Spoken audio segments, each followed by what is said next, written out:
Number one reason the Knicks came back. You saw him on the screen.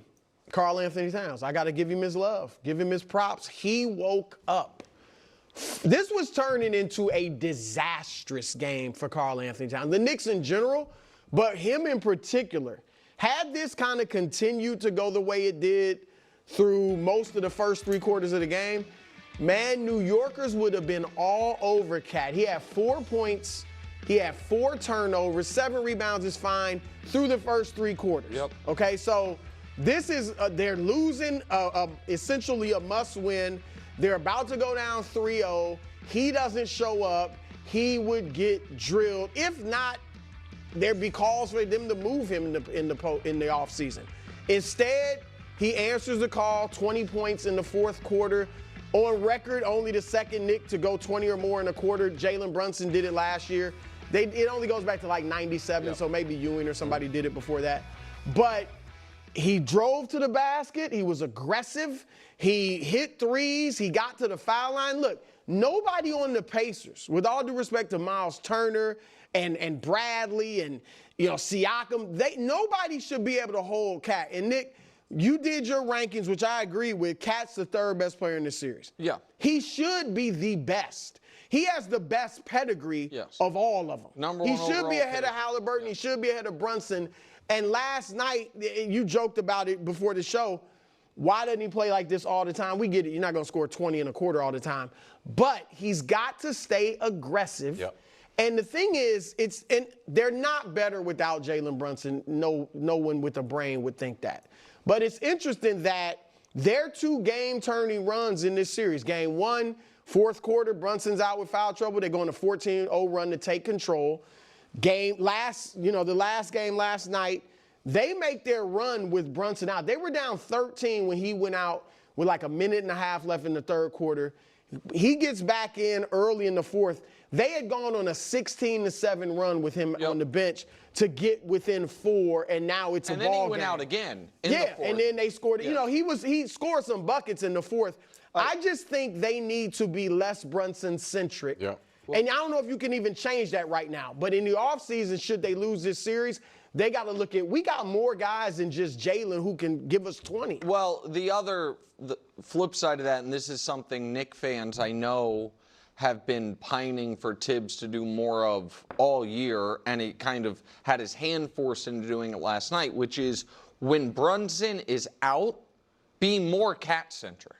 Yeah. Have there be these pockets of time when Brunson is on the bench, and those pockets of time don't turn into, oh, this is when we're going to be the egalitarian offense. No, let Cat really cook in those moments. And so listen, the biggest reason you are correct, but that was not the sole reason, so I want to talk about the other things. I think that starting Mitch, even though it didn't feel like it had the hugest impact, I thought that was smart. It is a first cousin of the point that I've been making all playoffs about the Knicks and Mitch and the hack-a-Mitch strategy and the way that impacts him and the way he plays. You're guaranteed not to deal with that at the start of a quarter. That includes the game, right. 2nd quarter, half, so I thought that was smart. I also thought him saying, all right, as far as our bench guys I don't really trust, I'll lean on, I'm going to go with the guy who's the better defender in DeLon Wright over offensive player in campaign, was very smart and very useful. And I think that in this instance, the Brunson foul trouble in that specific game did help them, because he was having one of his worst offensive games of the playoffs and maybe his worst defensive game ever. Right. And so, they're always going at right, and they were specifically targeting him, and he was showing no resistance. And then, because he made the joke earlier, before the series, he was like, listen, everyone's a good defender, and then he's like, well, and I take charges. Acknowledging he can't really be the defender he needs to be. He can't even do the take charges thing when he's in foul trouble. Right. So he's already a bad defender. You see this happen to Luka sometimes, where it's like, it's one thing to be a bad defender. It's another thing to be a bad defender that's also afraid to foul. Right. Then you're just a turnstile. So in yesterday's game, I thought Brunson going out wasn't necessarily bad for him. I also think that there is something to the fact that Halliburton, the last 2 games, has not been very good.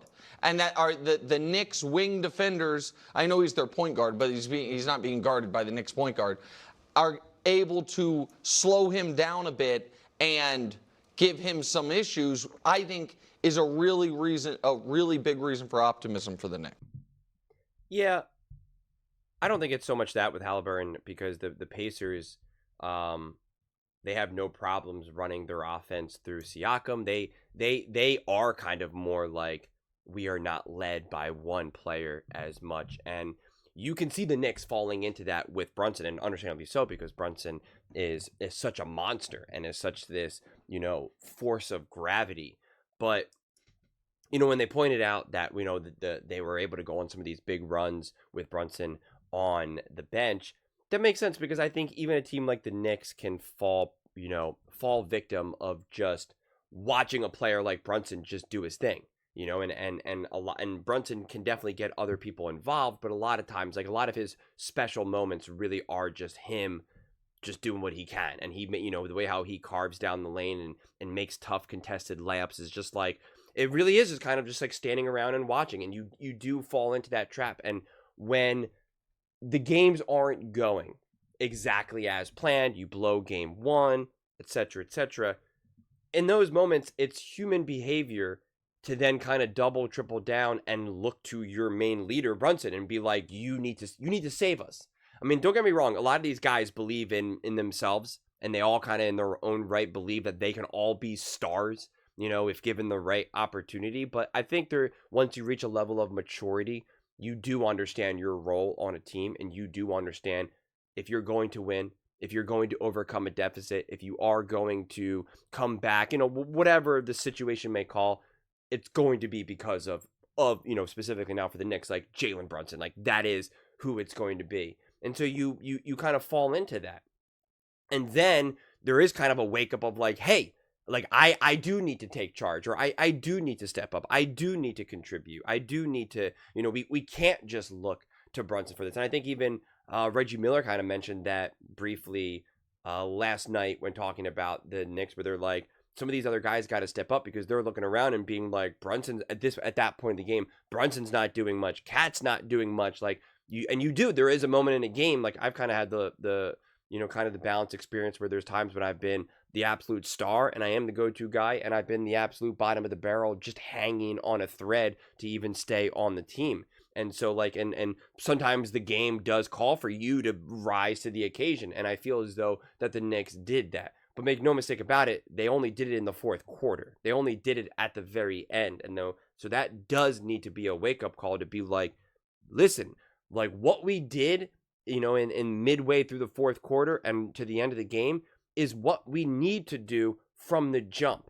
And it's not a matter of just will. Sometimes it is. And I talked about this about the New York Knicks after they won their last series, where I was like, the Knicks are very much this definition of, talent beats hard work beats talent when talent doesn't work hard. And this New York Knicks team is such a hard-working, relentless team.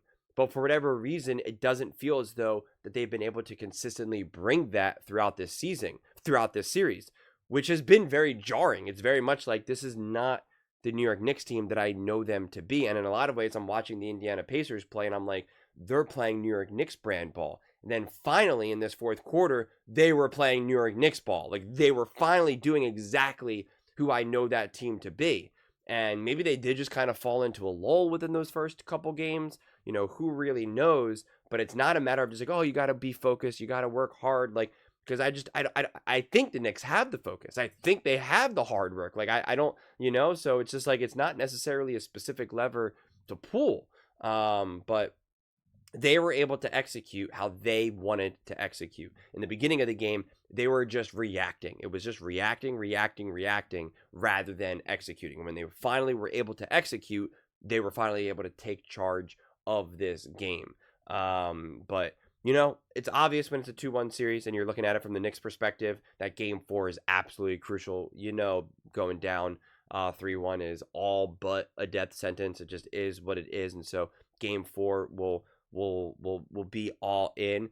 But I would like to see the Knicks. I'd like to see the Knicks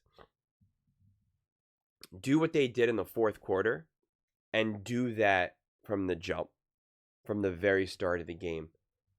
If they don't do that, even if they win a close contested game, and now it's back to being 2-2, and then it really is. It's like, I feel like we're in for like a 7-game series. It's all hands on deck.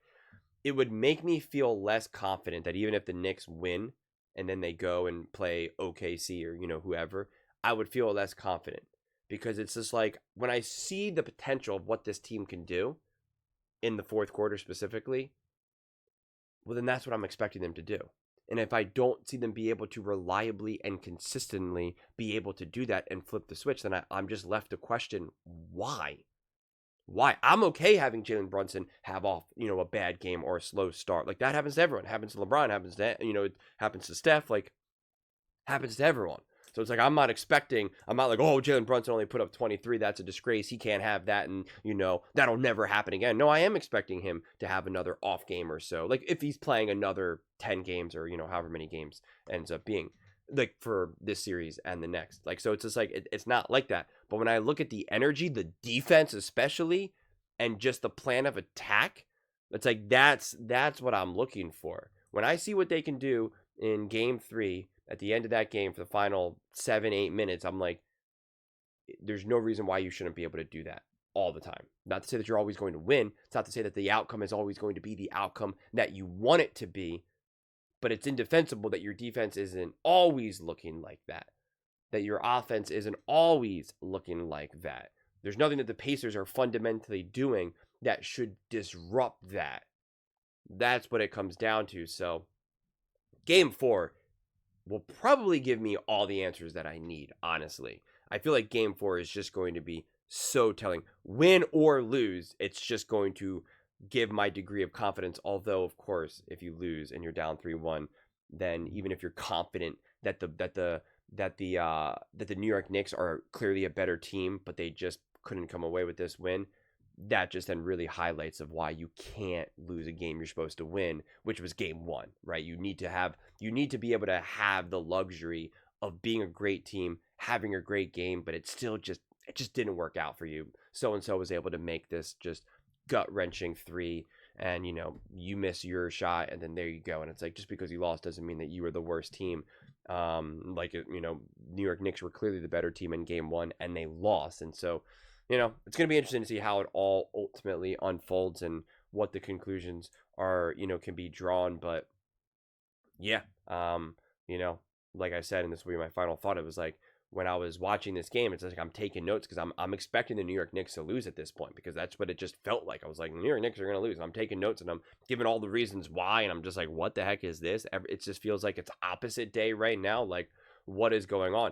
And then they come away with the win, and then you're just like, how did this happen? And it was like, oh, because they finally started playing high quality basketball. They finally started to execute. And so that it's there. That they're capable of doing. They didn't win this game because suddenly someone got really hot. They didn't have a random player go 6 for 6 from 3 that you're just like, well, you can't rely on that again. They kind of were bailed out.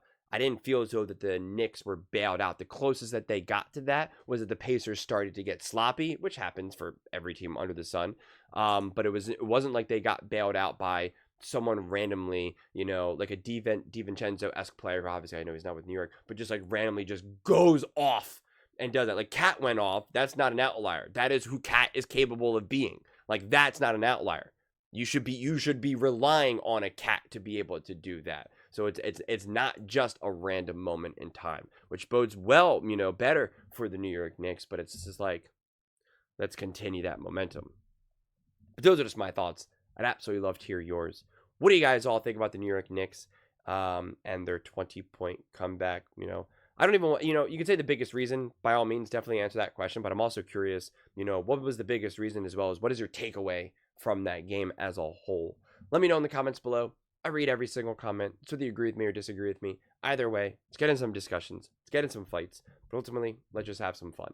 And please do consider subscribing. We're building an amazing community here, and I absolutely love to see you part of it. I want to build something that we all genuinely feel connected to. Something that we're really excited to be part of. I think we're on our way to doing it. And please don't forget to give this video a thumbs up, as it really does help with the visibility and the algorithm. Thank you so much. See you next time.